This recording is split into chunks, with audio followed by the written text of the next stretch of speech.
Hi friends, welcome back to my channel Swapna's food corner. ఈరోజు మనం సింపుల్గా ఈజీగా ఫిష్ ఫ్రై ఎలా చేయాలో ఈ వీడియోలో చూడొచ్చు. దీనికోసం ఎక్కువ ఇంగ్రీడియంట్స్ అయితే అవసరం లేదు. సింపుల్గా అల్లం, వెల్లుల్లి, కారం, సాల్ట్ యాడ్ చేసుకుంటే సరిపోతుంది. ఇది ఎలా చేయాలో వీడియోలో చూద్దాం. ఇది చాలా త్వరగా కూడా అయిపోతుంది. దీనికోసం మసాలా మిక్స్ చేసుకుందాం. ఈ మసాలా కోసం 2 టేబుల్ స్పూన్ కారం, తగినంత సాల్ట్, 1 టేబుల్ స్పూన్ వరకు ధనియా పౌడర్, 1/2 టేబుల్ స్పూన్ వరకు జీరా పౌడర్, 2 టేబుల్ స్పూన్ వరకు కార్న్ ఫ్లోర్, అల్లం వెల్లుల్లి పేస్ట్, కొద్దిగా లెమన్ జ్యూస్ యాడ్ చేసుకొని బాగా కలుపుకోవాలి.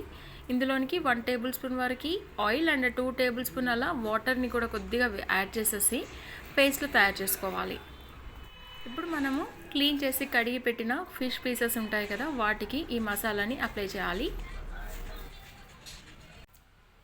ఈ మసాలా అన్ని పీసెస్కి బాగా పట్టే విధంగా అప్లై చేసేసుకొని వీటిని 1 గంట పాటు మ్యారినేట్ చేసుకోవాలి. ఈ విధంగా మనం మ్యారినేట్ చేసి పెట్టుకున్న ఫిష్ పీసెస్ని ఫ్రై చేసుకోవడానికి ఒక ప్యాన్ పైన 3 టేబుల్ స్పూన్ వరకు ఆయిల్ వేసేసి దానిపైన మనం ఫిష్ పీసెస్ని నిదానంగా 2-2గా లేదంటే 3-3గా వేసుకొని మనం ఫ్రై చేసుకోవాలి. కొన్ని సెకండ్ల పాటు అలానే పెట్టేసి తర్వాత దీన్ని నిదానంగా ఫ్లిప్ చేస్తూ 2 సైడ్లో కూడా బాగా ఫ్రై అయ్యే విధంగా మనం దీన్ని ఫ్రై చేసుకోవాల్సి ఉంటుంది.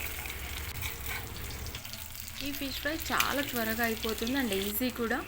ఎక్కువ ఐటమ్స్ అనేటివి అవసరం లేకుండా ఈజీగా అయిపోయే ఫిష్ ఫ్రై రెసిపీ. చాలా సింపుల్గా ఉంది కదా, చాలా ఈజీ కూడా.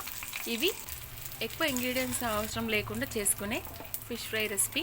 మీకు ఈ రెసిపీ నచ్చినట్టయితే లైక్, షేర్, కామెంట్ చేయండి, సబ్స్క్రైబ్ చేసుకోండి. Thank you friends.